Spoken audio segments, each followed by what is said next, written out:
CA is one of the best career options, लेकिन उससे पहला एक स्टेप है सी एग्ज़ाम्स क्लियर करना। सी एग्ज़ाम्स क्लियर करने के लिए आपको चाहिए सही गाइडेंस और सही मेंटोरशिप। हम इस यूट्यूब चैनल के थ्रू और अपनी online classes, MCQs, test series और बहुत सारे शॉर्ट कोर्सेज के थ्रू पूरी कोशिश करते हैं आपको सही गाइडेंस और सही मेंटोरशिप देने की। हमसे जुड़ने के लिए इस चैनल को सब्सक्राइब करें और हमारे कोर्सेज के लिए हमारी वेबसाइट विजिट करें www.caconnect.in और हमारी ऐप डाउनलोड करें edu91। सीए फ्रेटर्निटी हमें जानती है हमारी बेस्ट क्वालिटी क्लासेस के लिए, लो फीस के लिए, एमसीक्यूज के लिए, टेस्ट सीरीज के लिए और हमारे शॉर्ट टर्म कोर्सेज के लिए। इस चैनल को ज़्यादा से ज़्यादा लोगों के साथ शेयर करें, खासकर अगर आपके जूनियर, सीनियर, फैमिली में आसपास कोई भी सीए कर रहा है तो ज़रूर उसके साथ शेयर करें।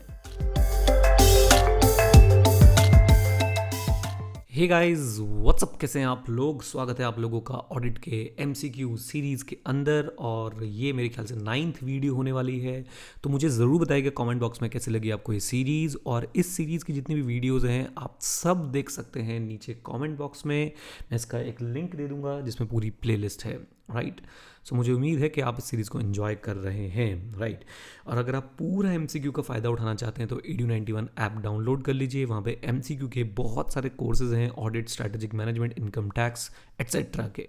आइए तो आज के एमसीक्यू से शुरू करते हैं हम जल्दी से। और ये रहा पहला सवाल, आसान है, उम्मीद करता हूँ आप लोग आसानी से इसको बता पाएंगे।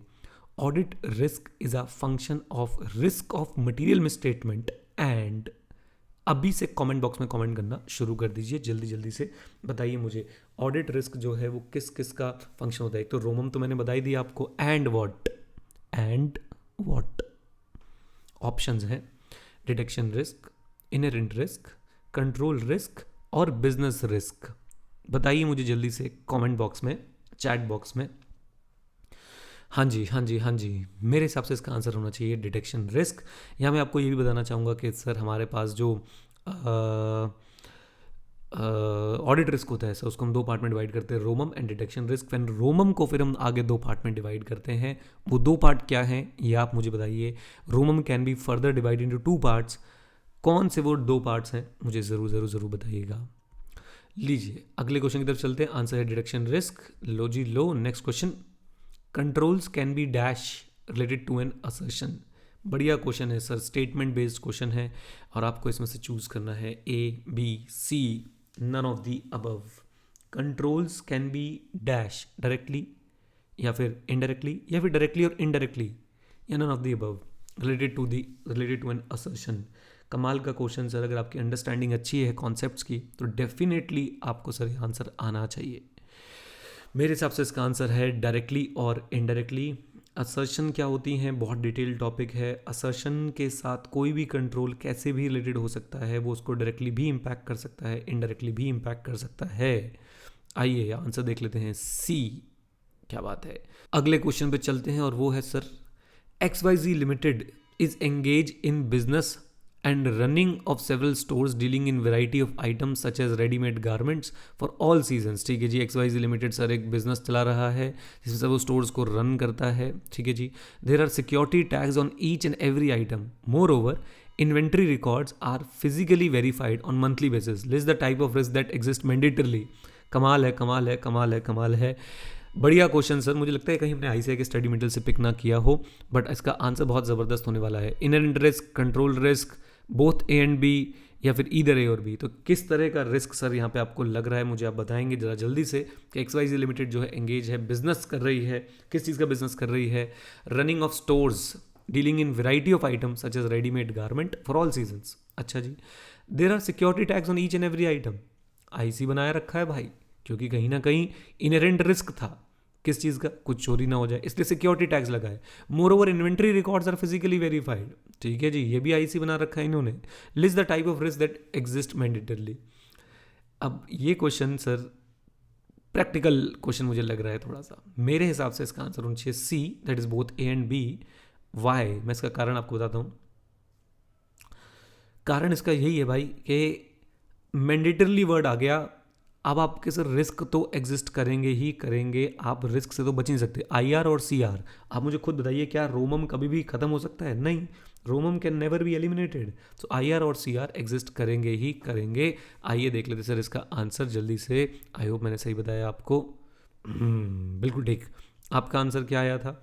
ज़रा एनालाइज कीजिए, बैठ के आराम से सोचिए। आइए सर नेक्स्ट क्वेश्चन की तरफ चलते हैं। This is a complete and exhaustive description of system as found in operation by the auditor. बताइए सर, बताइए बताइए बताइए, ये तो बहुत आसान क्वेश्चन है, इसका आंसर दीजिए जल्दी से आप लोग। हाँ जी, कम ऑन। मेरे हिसाब से इसका आंसर होना चाहिए सर ए, नैरेटिव रिकॉर्ड। और सर ये एक तरीके का एक टूल है इंटरनल कंट्रोल को इवेल्युएट करने का, इंटरनल कंट्रोल की डिटेल्स जानने का, और आंसर होना चाहिए सर ए। यस, सही जवाब ए। चलिए अगले क्वेश्चन पे चलते हैं सर, जल्दी से देख लेते हैं अगला क्वेश्चन हमारे पास है या नहीं। हाँ जी बिल्कुल है। Which of the following are always significant risk? Risk of middle statement due to fraud, risk of middle statement due to error, both A and B, none of the above. सोचिए, बढ़िया क्वेश्चन सर। और मैं इसके answer के साथ आपको एक और क्वेश्चन बताऊंगा जो आपके एग्जाम में आ चुका है एक बार, और फिर दोबारा आने के चांस है 4 से 5 नंबर का। जब वो आया था तो कंपलसरी क्वेश्चन में आया था, क्वेश्चन नंबर 1 के अंदर, और बहुत सारे बच्चों को नहीं आता था। हिंट देता हूँ, ऐसे 315 identifying and assessing the risk of middle statement through understanding the entity and its environment, इसमें से है। सो सिग्निफिकेंट रिस्क सर मेरे हिसाब से आंसर ए होना चाहिए कि भाई ये जो है risk of middle statement due to fraud is always a significant risk. ऐसा मैंने क्यों बोला? क्योंकि ऐसे 315 जो है आपको सिग्निफिकेंट रिस्क के एग्जाम्पल देता है, और वही क्वेश्चन आपके एग्जाम में आ चुका है, give examples of significant risk. और what do you mean by significant risk, explain with the help of example. तो वो क्वेश्चन आपका कंपलसरी क्वेश्चन में आ चुका है सर ऑडिट के कोर्स में एक बार। सो प्लीज़ प्लीज़ प्लीज़ उसको बिल्कुल मत छोड़िएगा किसी भी हाल में, राइट। आइए आगे बढ़ते हैं सर। नेक्स्ट मुद्दा हमारे पास क्या आता है? चलो भाई चलो, लो भाई लो। Internal control has dash components. इससे आसान क्वेश्चन आपको नहीं मिल सकता। अगर आपको ये नहीं आता तो भाइयों बहुत ज़्यादा मेहनत की ज़रूरत है। Internal control has dash components. बताइए कितने कंपोनेंट्स हैं इंटरनल कंट्रोल के पास? इंटरनल कंट्रोल में कितने कंपोनेंट्स होते हैं? मेरे हिसाब से इंटरनल कंट्रोल में होते हैं, come on guys, come on, ये आंसर तुम्हें आता होगा, 5 कंपोनेंट्स होते हैं भाई, 5 components. C is the right answer, right? आइए सर, आइए अगला question. which of the following are the benefits of IT related to entities internal control system? बहुत ही बढ़िया क्वेश्चन। अगेन आपको लैंग्वेज से बीट करने की कोशिश की जाएगी। which of the following are the benefits of IT related to entities ICS internal control system? Inappropriate manual intervention, consistently apply predefined business rules and perform complex calculation in processing large volume of transaction or data, reliance on system or programs that are inaccurately processing data or processing inaccurate data, और both। और आखिरी है sir हमारे पास none of the above। इसमें से मैं हिंदी में बोलूँगा आपको समझ आ जाएगा, कई बच्चों को अभी भी समझ आ गया होगा। इसमें से मुझे बताइए कि बेनिफिट क्या है आईटी का, बस इतना बता दीजिए। इंटरनल कंट्रोल को इसमें से किस चीज़ से जो है बेनिफिट मिलने वाला है? ए से, बी से, सी से या डी से? Come on guys, come on come on come on come on everyone, come on. Answer is, बताओ ना, आंसर इज बी। क्योंकि जब आईटी आएगी तो सर आप कंसिस्टेंटली अप्लाई कर पाएंगे प्री डिफाइंड बिजनेस रूल्स को और परफॉर्म कर पाएंगे complex calculation in processing large volume of data. लीजिए सर, ये आंसर हो गया सर बी। और भाइयों Edu 91 डाउनलोड करो, वीडियो को लाइक करो। लाइक टारगेट आज छोटा सा रखते हैं, 400 लाइक्स का टारगेट रखते हैं आज, 400 लाइक्स का, और देखते हैं सर कितना ऊपर हम जा पाते हैं, राइट। और ऑनलाइन और पेन ड्राइव क्लासेस के लिए आपको बताइए भाइयों क्या करना है। ये लोडिंग, तो चलिए वापस चल देते हैं जल्दी से, ये तो लोडिंग होता रहेगा। चलो आज इसको यहीं पे इसको फिनिश कर देते हैं, और आप लोग बस जल्दी से अपने ऐप डाउनलोड करिए और चैनल को सब्सक्राइब करना मत भूलिएगा। डिस्क्रिप्शन में आपके लिए लिंक है, उस लिंक को ज़रूर देख लीजिएगा, आपको सारी ऑडिट की MCQ सीरीज़ वहाँ पे मिल जाएगी। ऑडिट की MCQ सीरीज़ के बाद शायद मैं इनकम टैक्स के ऊपर एक MCQ सीरीज़ शुरू करूँगा, right guys. All the very best, bye bye, take care. एक बार और ट्राई कर लेते हैं, लोडिंग, लो भाई लो।